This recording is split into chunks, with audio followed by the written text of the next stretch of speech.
Hello everyone, it's your main man, Mr. Classic, probably the biggest Victor stan in the LSS office, and coming to you today with a Victor Goldmane, aka Mr. Moneybags deck tech. So today we'll be looking at Nova Chan's calling top 8 deck list from the Calling Los Angeles. Shout out Team Blue Pitch, I know we've got a few Victor fans on that team. So I think what we'll do is we'll just go through the deck list, talk about some card choices. Now, one thing is, Dramai has now hit Living Legend, so she is out of the meta. I'm sure there'll be a lot of people happy, maybe a few people sad about that. So that may impact some of the deck building decisions that you have going forward. But with that being said, let's just jump right into it. So we'll start by having a look through at the equipments. So looks, of course the Aurum Aegis, fantastic. It's his signature shield basically, having temper 2 on a shield and also having it act as a gold if you need sort of that clutch clash reroll at some point or even just to crack it to a golden sun, really good. Civic Footsteps, temper 2. Do need to be a little bit careful about this when you're giving opponents quickens, but all in all, it's kind of the best in slot. Crown of Providence. So one interesting thing I did note is there's no Balance of Justice in this list. I feel some Victors do like to play the balance. There are a number of decks, thinking of KO specifically as well, that draws multiple cards off Blood Rush Bellow.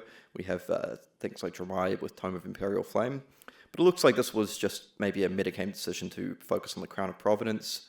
One cool thing as well is this does let you basically filter cards out of Arsenal or get round destroy Arsenal effects like Command and Conquer, for example.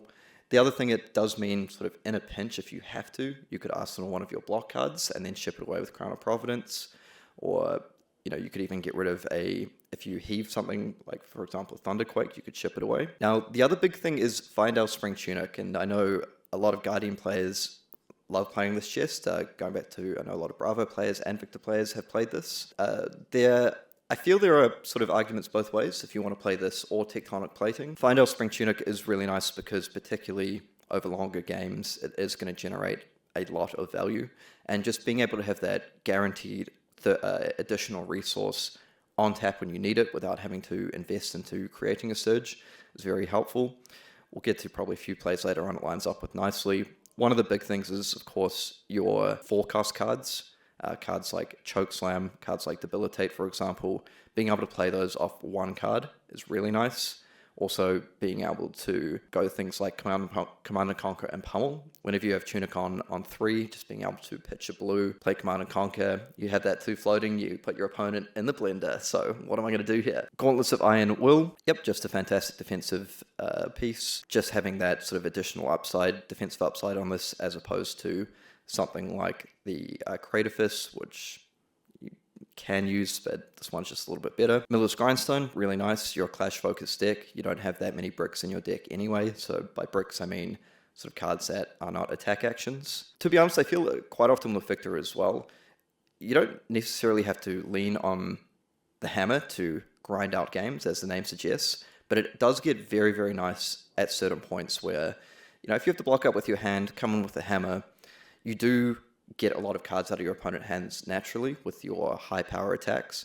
So just the threat of this coming in those in-between spots where you might lose tempo or you're forced to block out, threatening to mill out one of a really good card in their deck or just a card in their deck when they're getting low, really nice to have access to. So we have the Nolran Boots. I love that. I think the boots is it's your weakest equipment slot because, as we mentioned earlier, the Civic Footsteps, it does have temper, but it does give your opponent a quicken. So when you're playing against decks like Viserai, for example, where you just want the AB1, you probably just want to give up the equipment that doesn't give them a quicken. Now, Rampant of the Ram's Head, it was quite cool to see this.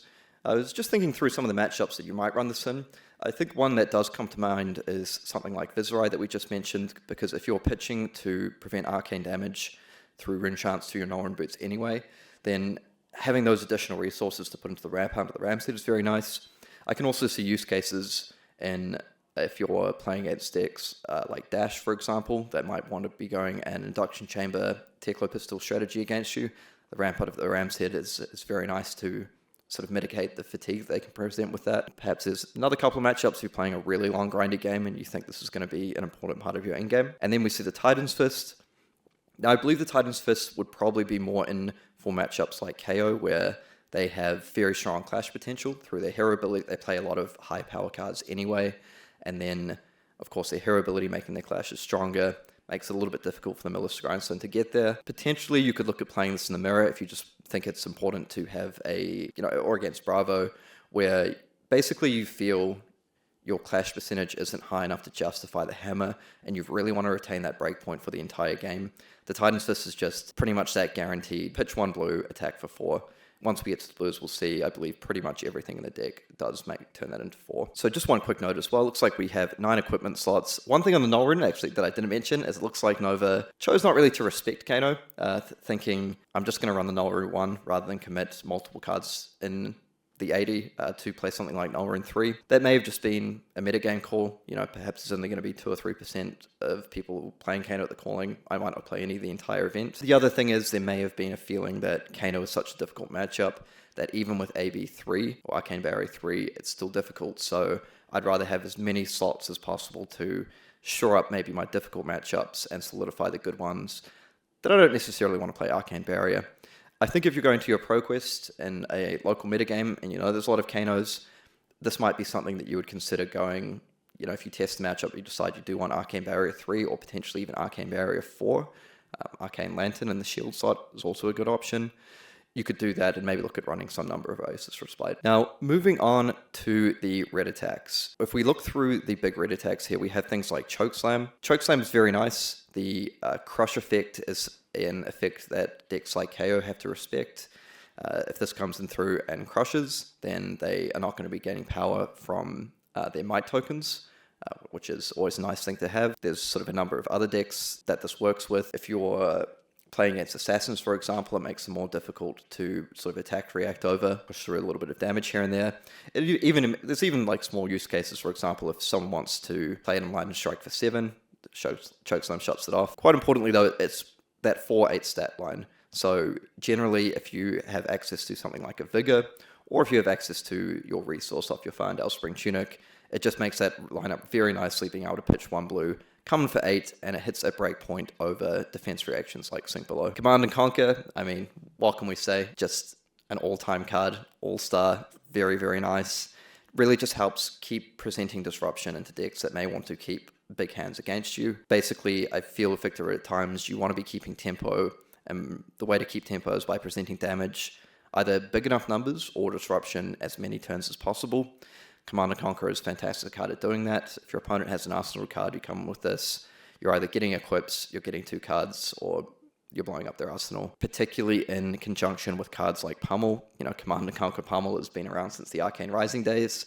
When you have access to Farndale Spring Tunic, being able to threaten this off just the blue. So, for example, your hand might be Command and Conquer, blue, whatever card in Arsenal. Maybe it's Pummel, maybe it isn't. But you pitch a blue, you play this, and it really makes it difficult for the opponent.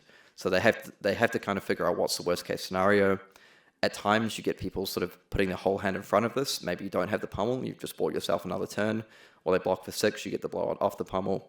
Just really, really good. Disable, another card, it's just really nice stat line. So 9 power, the Crush effect is 4 over, ship one of their Arsenal cards to the bottom. Again, just additional disruption to help move along with your game plan. You just want to keep presenting damage and disruption over and over again, and slowly but surely you are going to grind them out. Now, one thing about Disable, so it's one of the it's not at that 4 cost stat line, so often this is going to be pitching 2 blues to get that off, but again, with access to things like Vigor and Farndale Spring Tunic, it is very nice when you're able to effectively have this at 4 costs, so you pitch 2 blues, you play your Disable, and you can still threaten that Pummel. So Pummel is just very core part of the deck. I really enjoy seeing it here. Enlightened Strike, now that this is a card that I've seen some Victors play and some not. I quite like this if you feel that you need more cards that allow you to be proactive. So when you're playing against matchups, for example, Dramai is probably a good example. When you're playing against matchups where you want to be, once you get tempo, you want to be able to use all the cards in your hand efficiently over and over again. Enlightened Strike is a really great card that allows you to do that. So it allows you to keep sort of a 2-card hand, just go E-Strike for 7, or it's a great card to place in Arsenal as well. So if you want to set up a big turn, you can play things like Enlightened Strike Go Again into one of your big attacks, And Lightning Strike doesn't have an on-hit effect, so often it's that little bit of an orc number of 5. If they block with 1 card, they're going to leak 2 damage. If they block with 2 cards, they've kind of lost 1 point of efficiency, and your follow-up attack is going to be very strong. It's also a card where if you are going to play against decks where you want to race them, you're playing against Kano, for example, you need to be pressuring as much damage as possible. You want access to that go again. Even decks like Dorinthia and Kasai at times, maybe decks that, again, you grab the tempo and you want to keep following it up and just don't give them enough time to be able to get towards their endgame. I can see this sort of coming in and out of certain matchups as needed, but again, Lightning Strike, just a very versatile, very helpful card. Now we can see the one of Sink Below. Now, cards like Sink Below defense reactions, they carry quite a high deck building cost in a deck like Victor. Victor is heavily based around class synergy.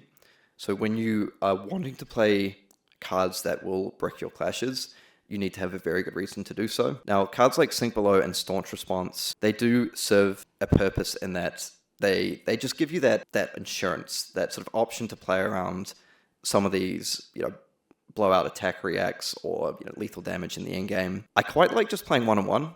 So one thing I've talked about in previous times as well is when you play just one-on-one of a card, like one copy of a card, until you get to sort of open decklist stage of a tournament, once you play one or even pitch one, it's a good sort of mental tool to keep your opponent guessing. When they see one Sink Below, there's actually a very good chance you may have the second or third as well. So it just puts a little bit more of an additional mental burden on your opponent. As far as matchups this would come in for, I mean, particularly one that comes to mind is something like Bravo, where they're able to present a lot of damage through dominate attacks repeatedly through their hero ability. So if you're going toe-to-toe to Bravo, who also have access to a lot of high-power attacks, pretty much a lot of the same attacks that you run, but at the same time, they're able to have dominate effectively on tap when you are not, gives them a lot of evasion, then having some tools to be able to combat that, to perhaps try extend the game out or catch them off guard if they overcommit into a big dominate attack is very useful. Staunch Response, I could potentially even see playing that into the mirror if you want to have options to play around things like Pummel, things like Golden Sun with Overpower. But yeah, so running a couple attack reacts, I think that's, again, maybe a decision for your local metagame. And you can bring them in against the Warriors if you feel that you don't really trust your gameplay into them, decks like Dorinthia. Personally, I feel you're probably pretty good into Hatchet Dorinthia anyway, so you don't necessarily need to bring in that extra brick card, but a matter for you. Spinal Crush is just one of the absolute all-stars of the deck. So Spinal Crush is just fantastic, particularly against these aggressive decks where they want to do lots of things every turn. So if we think of a lot of decks in the metagame at the moment, I think Hatchet Dorinthia, KO, Katsu in particular, all these decks that come to mind, that they quite often want to operate going wide off multiple chain links. I mean, KO not always, but they do have things like Wild Ride, Pulping, of course, agility tokens. So Spinal Crush is just one of these great attacks that is going to demand cards from your opponent. When you're playing down a Spinal Crush, you generally, if you get 2 cards out of them, you get to push to 3 damage, but it's basically a card they cannot ignore. With Victor, your defensive tools in your long game is so strong, you can generally win wars of attrition against a large number of decks in the field. What that means is that things that can catch you off guard sometimes are just these massive go-wide turns. So if we think of Katsu as an example, if you just come in with something like a Debilitate, that's nice in terms of raw damage. It comes in for 8, effectively a 10 damage swing if it shuts off -2 from their first attack, but doesn't actually stop them from playing their 5-card hands. Spinal Crush, I think all the Guardian players out there and everyone who's played against Spinal Crush will just know it's one of those cards you cannot ignore. Actually, I believe I may have skipped over Debilitate, but also Debilitate, it's just nice. Like I said, it represents up to 10 points of value. If they don't want to block the on-hit, you've dealt 8 damage, and a lot of the time you're just saving 2 life back on the backswing, so very nice, very efficient card to have. Now, moving on to some of what I like to call the money makers in the deck, so our Test of Strength and Trounce. Test of Strength and Trounce are often Victor's bread and butter. These are the cards that actually let you go quite nicely above rate, so allows you to turn defense into offense really well. One of Victor's things is like I say, you have a number of big attacks that are just constantly pushing damage. So what you want to be doing is often you need to be keeping at least 2 cards in hand to go pitch 1 card, play a big attack. Or you may want to keep 3 cards, pitch 2 cards, play a Spinal Crush, play a Disable, all these sorts of things, threaten Commander, Conquer, Pummel. Test of Strength, I mean, we can boil it down very simply. It blocks for 4, so this is great. it stops breakpoints that would otherwise get through. And importantly, because of Victor's hero ability, most of the time you're relying on winning the clashes. And, outside of some decks like KO, perhaps the Mirror, decks like Bravo, you're pretty favored to win most of these clashes. So being able to defend with one card and then actually just reveal a blue, reveal an attack, reveal anything, draw a card off the top, and have a gold to be able to use to reroll your clashes later on, or to use towards something like Golden Sun. I mean, it's just the core part of the deck. There's not too much more to say. So Thunderquake is an interesting card in the sense that it doesn't have that on-hit, whereas most of the attacks that we are running in this deck, outside of cards like Enlightened Strike, which offer a lot of utility, they have that on-hit, which allows us to basically force the opponent to interact with us. Now, the thing about Thunderquake is why you're playing this card because of the number in the bottom left. So there may be some matchups, for example, like the Guardian Mirrors, or perhaps against decks like Kasai, where you may worry about getting grinded out because they have so much defensive firepower through things like the Valiant Dynamo. They have a very strong endgame into cards like Raise the Army and Blood in their hands. It's a card that just allows you to keep pressuring, and it also means when you have leftover cards in hand, you're able to heave this. So you have an extra blue, you might be threatening Pummel, your opponent blocks out, you heave this into Arsenal, and it just sets you up for next turn. So even if they do swing back, you're able to block with, say, 2 cards, pitch 1 blue, come in for 10, and then Arsenal, and keep on going, moving on with your life. Thunderquake, I think it's a card that if you feel your local meta game isn't going to require it, or isn't quite as grindy, you could look at playing another card in the slot. But as it is, it just does a good job of doing what it's meant to do, which is raw damage. Trounce, like I say, similar to Test of Strength, this is one of your value generators in the deck. Sometimes you may just want to be careful when you're trouncing in the very early game, just because you do run, some number of bricks in the deck. We have things like Trounce, Test of Strength, Pummel. Those are probably your 9 core cards that are non-attack actions, that are not attack actions. And we also have Rouse, which technically is an attack action, but it has 0 power. Occasionally, if it's a little bit risky, generally you see Trounce, you just slam it down, but it's not the end of the world if you have to pitch it away for late game, stack it up to make sure you're always going to get that value off it. The Might and the Vigor it generates are always very helpful. Again, we talked about access to things like these forecast attacks like Chokeslam and Debilitate. Having access to a Vigor means that if you don't have Tunic up, you're able to play these off 1 blue. If you have a Vigor plus Tunic up, it opens up cards like Disable and Spinal Crush, and of course all the Pummel shenanigans that we mentioned recently. The other part is the Might is just also really nice for pushing things up, like a Command and Conquer for 7 is really frustrating to deal with for a lot of decks. Things like Disable for 10 also means that a 2-card blocking with 2 cards that defend for 3 is just not going to get there around the crush effect. So that one extra little point of damage goes a long, long way. Zealous Belting, in a sense, operates in a similar way to Enlightened Strike. It's a little bit more narrow. It doesn't quite offer that utility, and it does defend for 2. But in matchups where you feel you need Go Again in order to push a lot of damage, or just keep the damage ticking along, Zealous Belting is one of the few cards in Guardian that one of the few cards that Guardian has access to that allows you to go a little bit wider than you usually would. Golden Sun, pretty self-explanatory. Look, the hero's on the card, right? Well, what more do you need? But I think this is always just a slam dunk 3 of. If you want to clash, revealing it off something like Clash of Vigor, which we'll get to soon, just randomly drawing a card is fantastic. It gives you that reach, that little bit of evasion by having overpower. It comes in for 10 damage most of the time for 4 resources. So this is just really, the premium attack. And sorry, one short thing that I feel I did not mention when I was talking about Sink Below and Staunch Response as well is another deck that has been on the rise recently is Azalea. And Azalea is a deck that can actually do pretty well into Victor because you struggle to play defense reactions because they brick sort of your core Clash game plan. So Azalea is quite good at being able to go very tall and with evasion through Dominate. And while you do have quite a big fridge through your equipment, that will only last you so long. So once you're able to sort of get through phase 1 of the game where they've got through your big blocks, when they start just throwing out giant dominate attacks, it becomes very difficult for you, because while you can use your block cards, Victor is a deck that can struggle to utilize sort of a 4 or 5 card hand when you don't have access to cards like Enlightened Strike, cards like Pummel and Zealous Belting, which there aren't that many of those in the deck. So Staunch Response, Sink Below, very good against decks like Azalea. Perhaps if there is a lot of Azalea in your local metagame, you could potentially look at upping some of these numbers in the deck, and maybe that makes you take a second look at cards like even Trounce in that matchup, thinking, well, the value on this is nice, but what I really need to do is stay alive, so I can start to throw down my disruptive on hits and just basically draw this game out a little bit, so I get my core game plan online.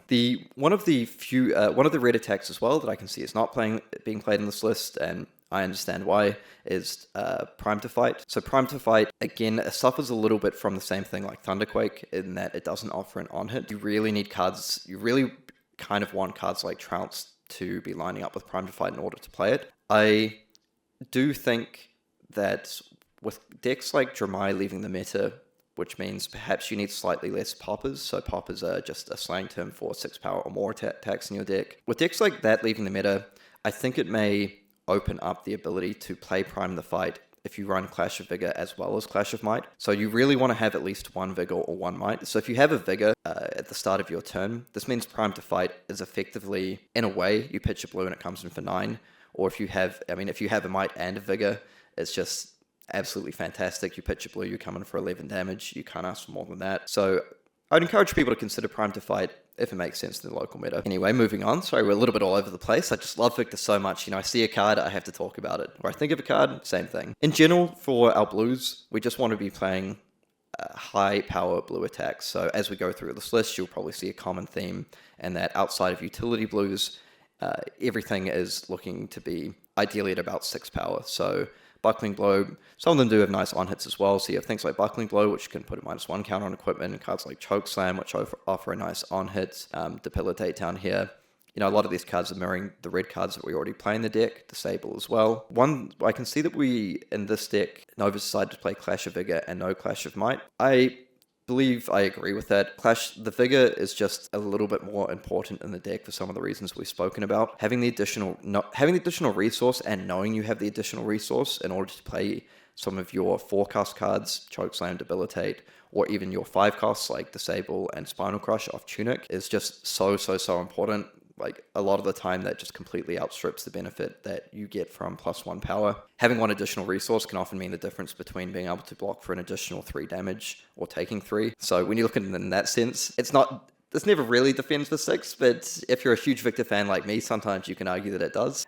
Like I mentioned, there may be some space if you're looking to really max out your Clash. If you want to get a little bit greedy, max out your Clash value, you could also run Clash of Might, but you do need to bear in mind the balance when you are building these decks. Clash of Vigor and Clash of Might both only offer 4 power. Not only is that not particularly good for Clash, and that there's a lot of cards in the format that this can just tie with, that people are running randomly. If you think of, you might lose to a red Surging Strike, it ties with cards like Snatch, for example. So Ravenous Rabble if people are playing that. So I'll leave that up to you guys, but sometimes I kind of enjoy playing those cards. Cranial Crush, it's an 8 power blue. We play it. The crush effect is sometimes relevant. Not much more to say about that. Debilitate, Disable, we've already gone through those. Macho Grande, you just play this because it's an 8 power blue, basically. But on top of that, having the Dominate is basically the only way you can get Dominate into this deck. So Victor is more about raw numbers and value rather than having that same evasion that a deck like Bravo offers. So having this Dominate is really, really nice, particularly if you're able to preserve these cards through to the late game when you're sort of going back and forth a little bit with your opponent, and then you might have got them down to sort of 3, 4, 5 life, and then once their equipment have gone, you've got them in the danger zone. That the Macho Grandes that you pitched at the start of the game are going to come back around and offer you that final push to just get through that last bit of damage that they are not able to defend. Now, it's a little bit awkward in that it costs 7. Again, though, that just speaks to the power of cards like Spandau Spring Tunic, giving that additional resource, or, of course, your Vigor generation. Like I say as well, if you do choose to play Tectonic Plating, if that's your preference, often very nice that you just have the Surge to bring this down to a 6 cost, so you're able to pitch 2 blues. Now, Rouse the Ancients, We mentioned earlier cards like Zealous Belting and Light and Strike. Some of the very few ways that you have to go wide offer a sort of additional chain links in your offensive arsenal when you're playing Victor. When you have tempo and you're trying to utilize these 5-card hands, Rouse the Ancients is a fantastic card for doing that. You have so many high power cards in your deck that you are generally going to be able to get away with just revealing 2 cards. So you need to reveal 13 or more total. That's why we're looking at cards like Chokeslam, which is 8 power, Debilitate, Disable, all those sorts of things. And that's why most of the blues, you want to be having 5 or 6 power, ideally. That's another reason why you may find if you choose to get a bit greedy and play Clash of Vigor and Clash of Might, you just need to make sure that you're aware of the fact when you're testing, when you're deck building, that if you are going to play Rouse the Ancients as well, the synergy isn't quite as nice as you might want it to be. So just something to keep in mind. Thunderquake Blue, again, it's a blue, it's an 8 power.